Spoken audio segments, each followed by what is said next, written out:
Okay, Dragon Age The Veilguard has just released a new trailer with a high bunch of combat parts. So we're going to check it out, do a little bit of reaction.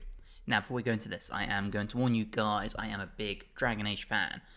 Favorite franchise ever.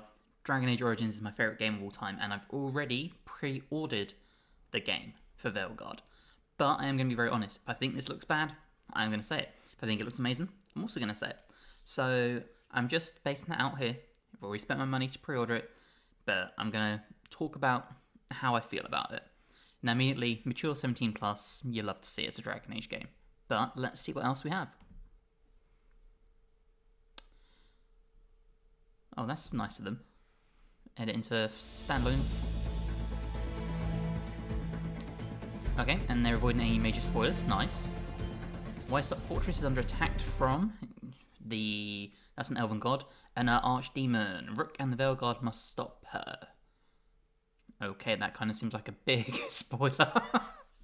Thanks, Bioware. Cool. Okay, never mind. We go on. God damn. Okay. Alright, so you've seen our menu screen. So we've got abilities and runes. Assign abilities to an ultimate attack before jumping into battle. Okay, so that grappling spear is very similar to Inquisition. That's nice. And that must be your ultimate. Okay. Mend. Okay, oh wow. Lots of different runes to choose from. So I'm guessing you can switch these out between battles. That's quite nice.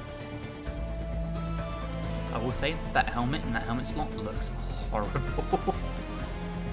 What is it with Bioware not doing very nice helmets?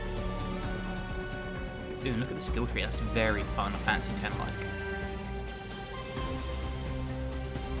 Okay, so it looks like we're a Grey Warden background. Heavy armor mastery, nice. So you could go proper tanky. That's cool. I do like this skill tree, to be fair. Being able to actually plan out your character build is going to be real fun. And it also means you can probably play the same class, and each time you play it's going to be a little bit different based on what abilities you use and what you like playing as. So that's quite cool. Yeah, this is looking nice so far. I like this menuing.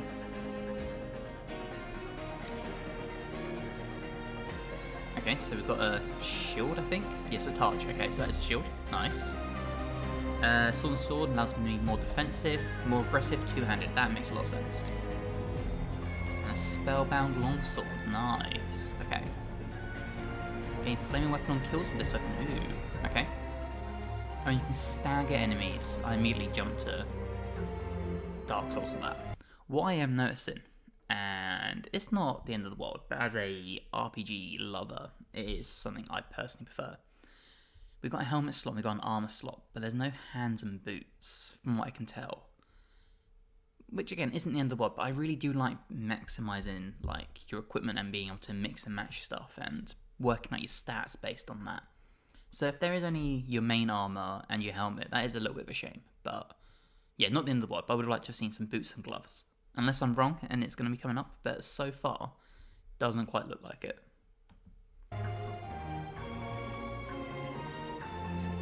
Looks like we've got 2 ring slots. What's above it, I wonder? I can't quite tell. An amulet, okay, nice. And there's Rook. Ooh, interesting. So Blight Killer +1. So can we switch out our companion's equipment, or do we just upgrade it to be, again, like Dark Souls, where you just +1, +2, +3, that type of vibe? That's going to be something to figure out. Interesting. Or maybe you can upgrade certain weapons but still switch them out? I don't know. It'd be nice to have that cleared up, just in case. It doesn't really matter one way or the other, but again, I personally would prefer being able to give anyone new weapons, just because I like doing that type of thing, but it's not a game breaker. And we're going to take Lucanus. Interesting. Okay. So no mage in the party. Okay. Part 2, the basics. Okay, so yeah, no mage in the party, so I wonder how this is going to play. Oh. I'm guessing there's the archdemon.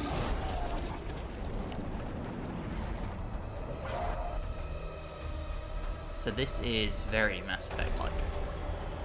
This UI, very, very Mass Effect-like. Got your different combo abilities. It does tell you what they're weak to, so that's very much like Inquisition.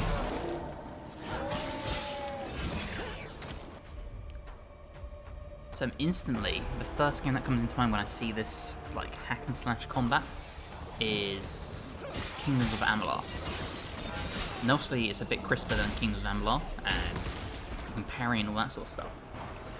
But yeah, my first vibe is sort of like a Dark Souls, like parrying, blocking, merged with Kingdoms of Amalur, which is a great game. If you haven't played it, go and check out Kingdoms of Amalur.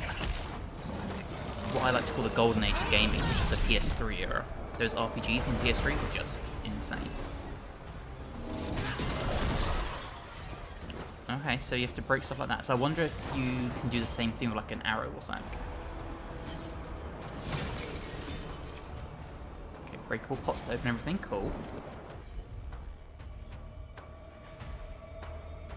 And yeah, you can issue each one direct things, okay.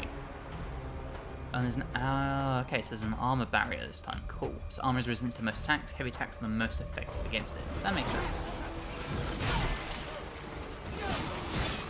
It looks like there's a few little health bars around, to be fair. You've got like a purple one, you've got a red one, and a yellow one, from what I can tell.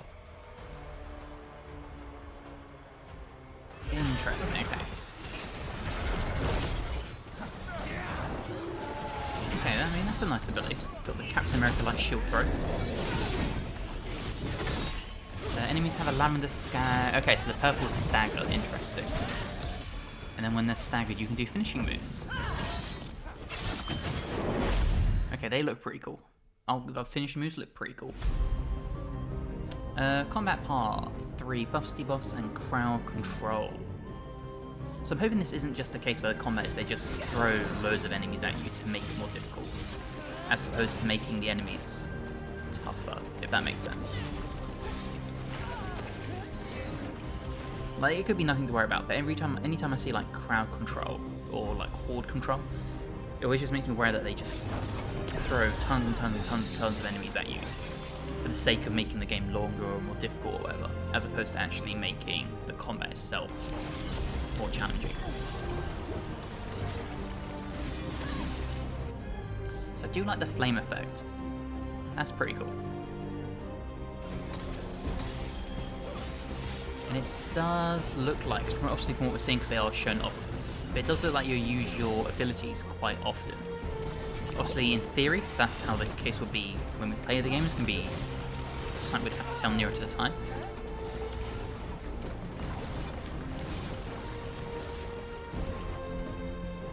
I'm hoping they'll show us more than just warrior, because it seems like from what you're saying at the beginning, this is just a warrior-based combat showcase.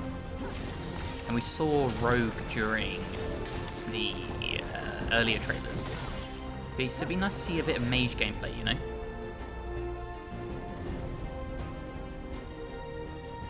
Alright.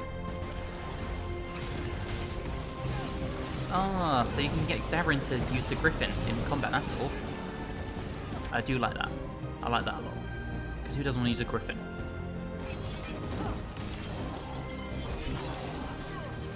What I will say is, I'm not a fan of how colourful the effects are.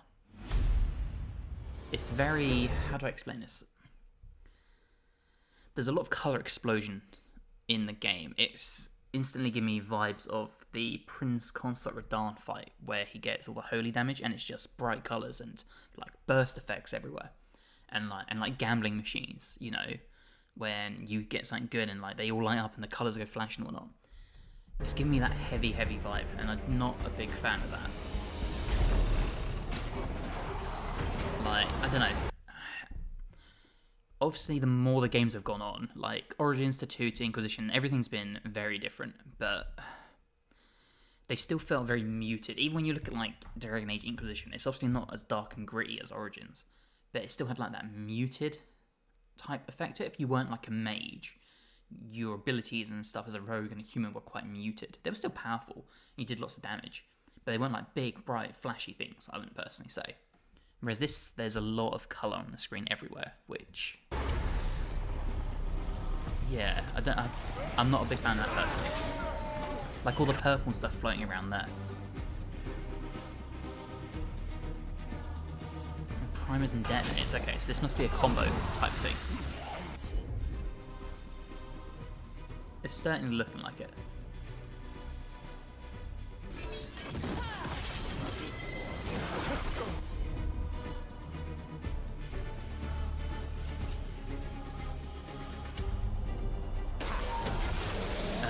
So you can use runes almost like bombs, okay. So I'm guessing between that and the healing potions, that sort of negates the need for a mage all the time. Which is personally kind of a shame, like. I don't like how they've dropped the companions down to 3 over 4. Not only because obviously 4 is how it's always been, but with 4, it didn't matter what class I was, I could always have a rogue, mage, and warrior in my party. But now, for example, if I'm a warrior and I'm doing this quest with Davrin, who has to come to Weissault, like it says, I can only bring then a rogue or a mage. And I like having one of each in the party. I don't know, it just feels more adventure-y, like more RPG-ish, like more fantasy-based to me for some reason. So I feel like having another companion would make things a bit more like flexible for me, I guess. But it looks like combat-wise, it doesn't really make a difference. I imagine if you wanted to, you could have 3 mages and probably get through the whole game fine. But I guess time will tell, right?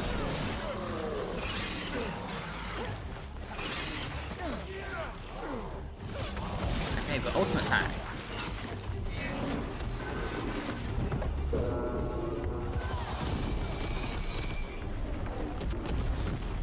And that's exactly what I don't like that at all.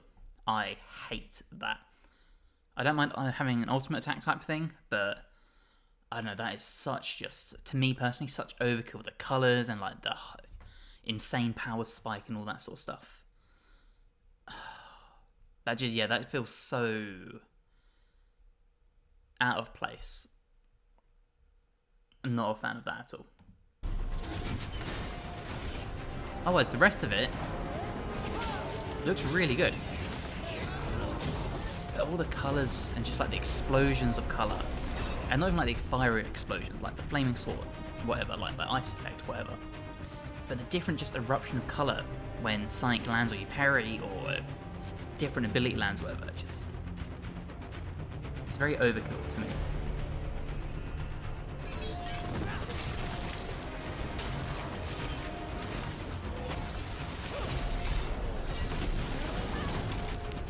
I do like how the thing exploded into a frozen reptile. And even like that, when they got hit, the colour explosion on the impact, just... yeah, it's just too bright, in my opinion.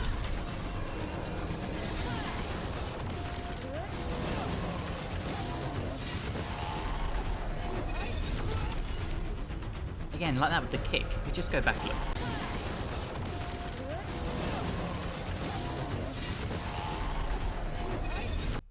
It's going to be just here. You can already see the orange and blue starting to take effect there.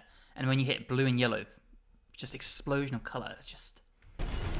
yeah, I get why they've done it. I honestly do. And like... it makes it more visually appealing. It lets you know you've landed the impact. So I totally get why they've done it. It's just a bit overkill for my personal taste. I like something a bit more grounded, you know?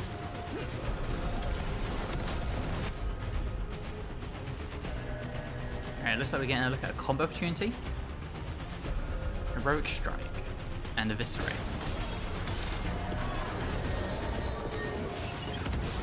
And again, yeah, the whole like combat, the colours on the ground. I do like that though, that's cool, how you can impact like, explosions around you to explode. That's cool.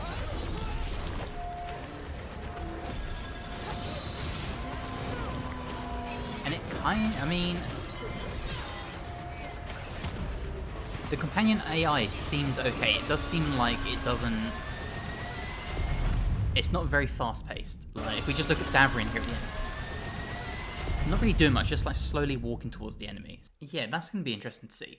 I mean, overall, it's a really good trailer. It's a really good trailer, and combat looks really fun. I was a little trepidatious about the combat to begin with, and it looks really, really good. My big gripe, and this might upset a lot of people, but I don't care, because it's my opinion, and I've paid for the game already, and I'm a big Dragon Age fan. Dragon Age Origins feels really special when you play it. And Dragon Age 2 isn't a good game. Let's be fair, it's a bad game. It's good for how long Bioware had to make it. Like, the fact they pulled it off at all is a miracle.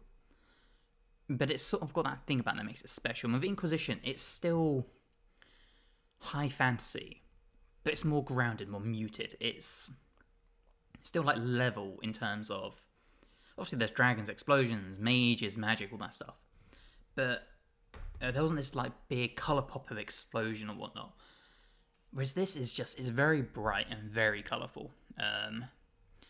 Which is a shame because the backgrounds and stuff look really cool. Like Weissach looks really, really nice. And like the area looks like an awesome looking castle. The Gaul graphics here, a little rough. We'll overlook that though, that is a little rough looking. But yeah, that's what puts me off about this combat. It's just the colour explosion. And maybe there's a way to like mute it down or something in the graphics or whatever, because I probably would do that personally. But that's like the only thing I can really nitpick. Otherwise, this looks really good. Like, all this abilities here look good. It's definitely a very different combat style to any of the other 3 games. It kind of looks a bit more akin to Dragon Age 2, where you can just mash X and then trigger occasional abilities, but with a Mass Effect like vibe to it. But yeah, this does kind of look like the type of combat you really know how you feel about it once you try it. That's the vibe I'm getting from it. So, but overall, it looks really good. The more trailers they release, the better the game looks. I'm still really on the fence though in terms of, to me, this just looks like a really, really good, high quality, high fantasy RPG with a Dragon Age like sticker attached to it. I still haven't quite gotten that like, this is a Dragon Age game vibe from it. And hopefully that will change, and hopefully I'll be wrong, because I really want to love this game. Been waiting over 10 years for it, and love Dragon Age to pieces, but yeah, every time I see the game, I'm just like, this looks like such a great fantasy RPG. I don't look and I see a great Dragon Age game. But I really hope I'm wrong.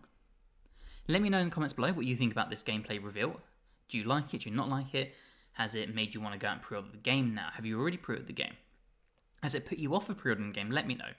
If you have enjoyed, please drop the episode a like. It helps me amazingly. If you're new and you're not subscribed, you'd like to, that would also be amazing. And hopefully I'll see you in the next one. Bye, guys.